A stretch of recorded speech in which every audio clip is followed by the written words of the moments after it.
Honorable Secretary General, Honorable Ministers, Your Excellencies, distinguished delegates, ladies and gentlemen. I would like to express our pleasure to host the honorable representatives of brotherly nations in our country on the occasion of the 29th session of the COMCEC. I would like to welcome you all in Istanbul.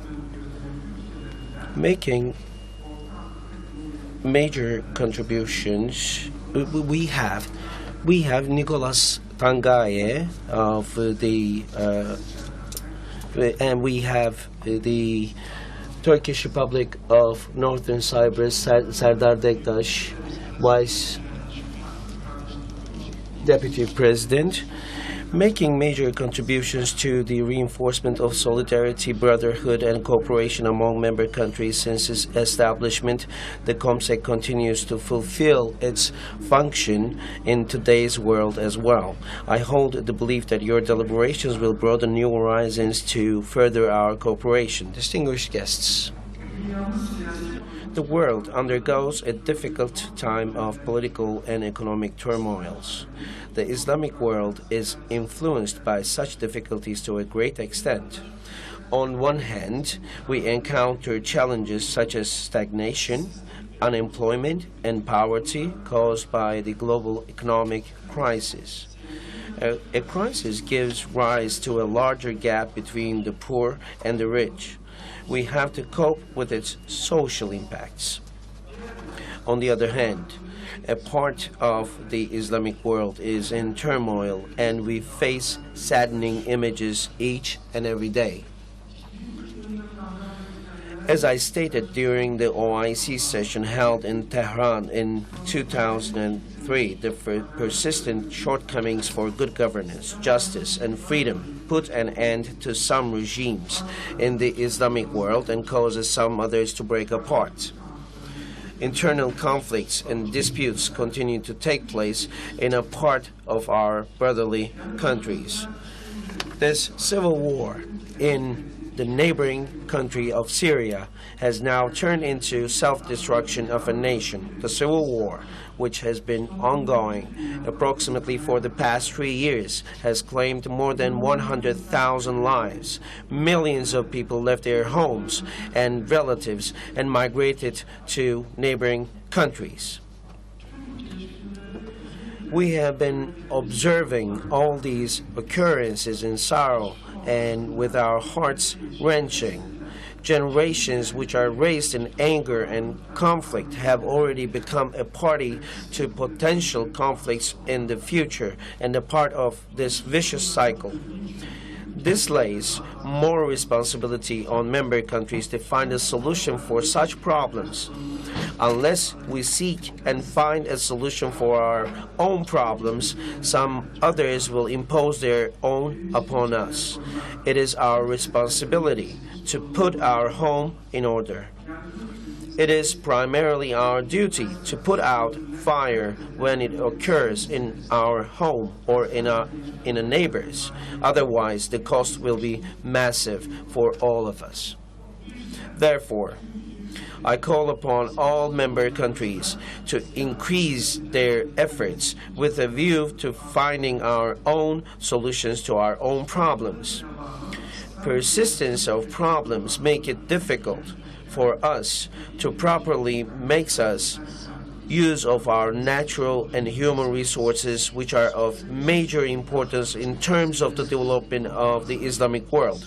The ongoing instability and uncertainty constitute fundamental barriers to our economic and commercial development. We need to seek a solution for such problems in cooperation and solidarity at a time when globalization has reached further dimensions. Distinguished guests, I hold the belief that the COMCEC, which I have been chairing, has gained even more importance under such circumstances. Without doubt, the COMCEC is the right platform to develop instruments serving to overcome economic and social challenges which we have encountered in recent years. We cannot afford to restrict our related endeavors to public institutions alone. We have to incorporate the private sector to solution prescriptions at a time when the capital knows no boundaries. The key to sustainable development and progress is to increase direct investments. I find it extremely pertinent to entitle the theme of this session of the COMCEC as increasing foreign direct investment flows to the OIC member countries. The COMCEC member countries, which are dispersed over a large geographical region, have varied capital accumulation savings and investment requirements. Many rich Islamic countries have recorded a considerable trade surplus.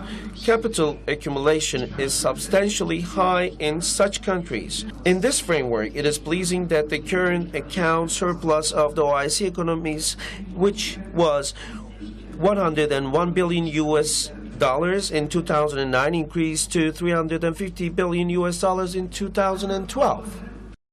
Not every country is privileged with such figures. On the other side of the picture, there are Muslim countries with young and dynamic population which are in search of production and employment. Primary work to be done is increasing the capital mobility among the COMCEC countries. In other words, it is imperative to mobilize financiers and those in need of the capital for new businesses, production, and investments. I would like to dwell upon some statistical data to express why we need to intensify our efforts in this respect. COMCEC countries are currently able to attract only 10% of the foreign direct investments around the world. This rate amounts to 42%. In addition, 71% of the foreign direct investments in the COMCEC countries are focused in only 10 countries. In this respect, we have to not only increase capital mobility among member countries, but also take steps to accelerate capital flows from other global players. Countries whose own savings are not sufficient for development are obliged to respond to the need for creating favorable conditions to attract foreign capital to their countries. The key is comprehensive structural reforms which will ensure political stability and public order. It is essential to establish legal infrastructure in a manner that attracts capital. The reason is quite simple. No country or investment company would rush into any investment in a country without considering. Trust is a matter which financiers pay utmost attention to before they take a decision for investment. The key to trust is political stability, legal guarantees, predictability, and transparency. We have to steadfastly implement structural reforms, no matter what their short-term burdens can be, if we are in a search of technology transfer, employment, growth, development, and welfare for our countries and people. Distinguished delegates, established with a view to developing economic and commercial cooperation and aiming at further integration of our countries with the global economic system, the COMCEC constantly promotes the exchange of knowledge, experience, and best practices among member countries. In an effort to operationalize this platform further, we adopted the new COMCEC strategy during the 4th Extraordinary Islamic Summit held last year in Mecca al-Mukarramah. I welcome and closely follow up the steps taken to implement the strategy. The new strategy is based on principles which are mainly followed in all successful integration models. In this framework, it is envisaged to take steps towards the free movement of goods, opinions, capital, and people, as well as enhancing solidarity and good governance. Our such endeavors can be summarized under 6 main titles, namely trade, transport and communications, agriculture, tourism, poverty alleviation, and financial cooperation.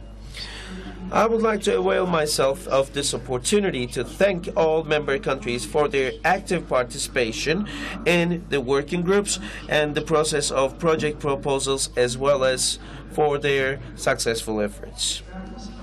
Distinguished guests, in this part of my address, I would like to touch upon some major projects and endeavors on the COMCEC agenda, to which I believe you will not spare your valuable contributions. I would like to particularly draw your attention to the trade preferential system, which is an impetus for our cooperation. I would like to take this occasion to reiterate our call to take necessary steps to implement the trade preferential system as soon as possible. In addition, I would like to remind you that we expect all member countries to make their valuable contributions to the Standards and Metrology Institute for the Islamic countries, abbreviated as COMCEC, in an effort to complete its institutionalization efforts. Standardization is of major importance in terms of trade liberalization and the removal of non-tariff barriers. COMCEC will continue its endeavors thanks to your valuable contributions and makes substantial contributions to the development of trade in the Islamic world. Some promising steps have been recently taken with the body of the COMCEC in the field of financial cooperation. OIC Member State Stock Exchanges Forum, COMCEC Capital Markets Regulators Forum, and OIC Central Banks and Monetary Authorities meetings play a vital role in this framework.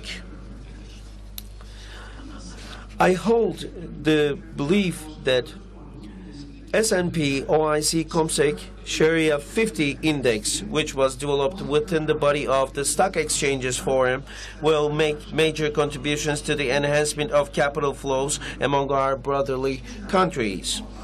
Likewise, I believe that the Financial Cooperation Working Group, which will hold its first meeting on December the 12th, will enable us to deepen our cooperation in this domain.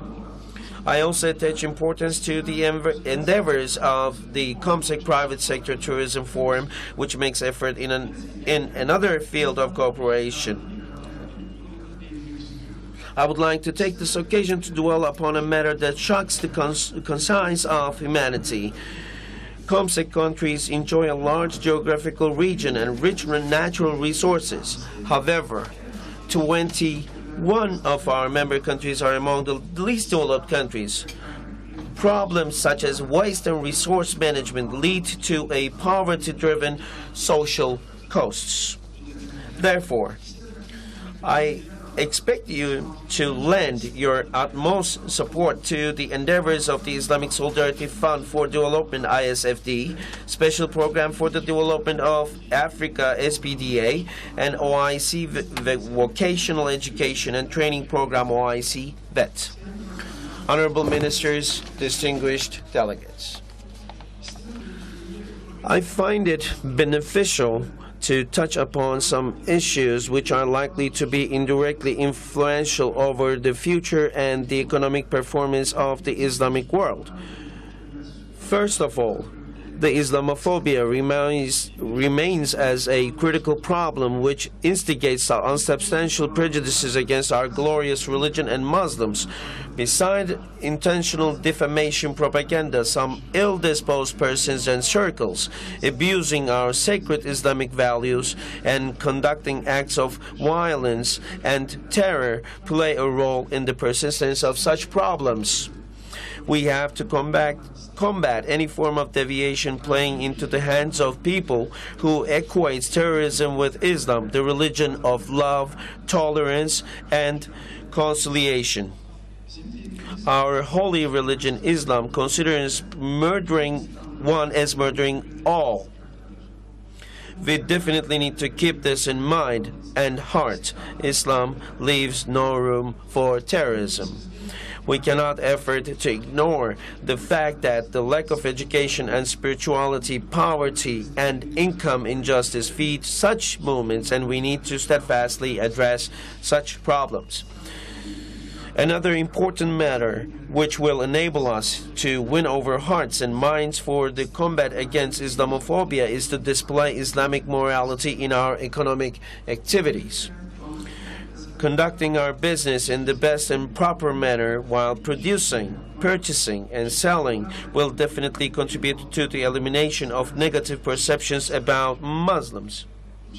Within this framework, making new inventions and developing new instruments to enhance global welfare in areas such as medicine, industry, service sector, and finance will have a highly positive effect as well.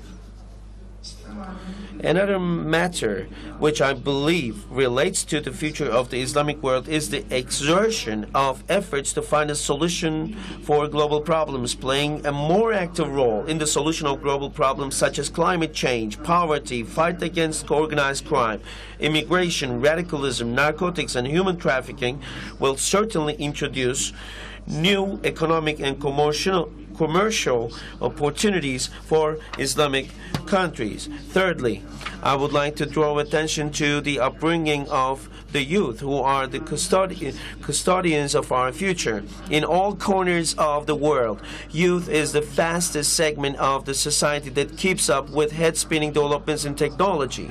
We need to be attentive to the consolidation of our own values when we prepare our youth for the competitive climate of today's world. In this context, we are in need of multidimensional economic, social, and cultural programs. We cannot raise the youth as passive followers of global developments and trends. We need to raise generations who are instilled with ideals and values of their homeland, who are in search of innovation, who are not only consumers, but also researchers, producers, and inventors. I would like to reiterate the importance of establishing a common understanding and stance in all domains among our member countries. Distinguished guests, as I conclude my address, I would like to reiterate our pleasure to host you all in Turkey. I hope that your deliberations will yield fruitful results, and I wish you success in your endeavors.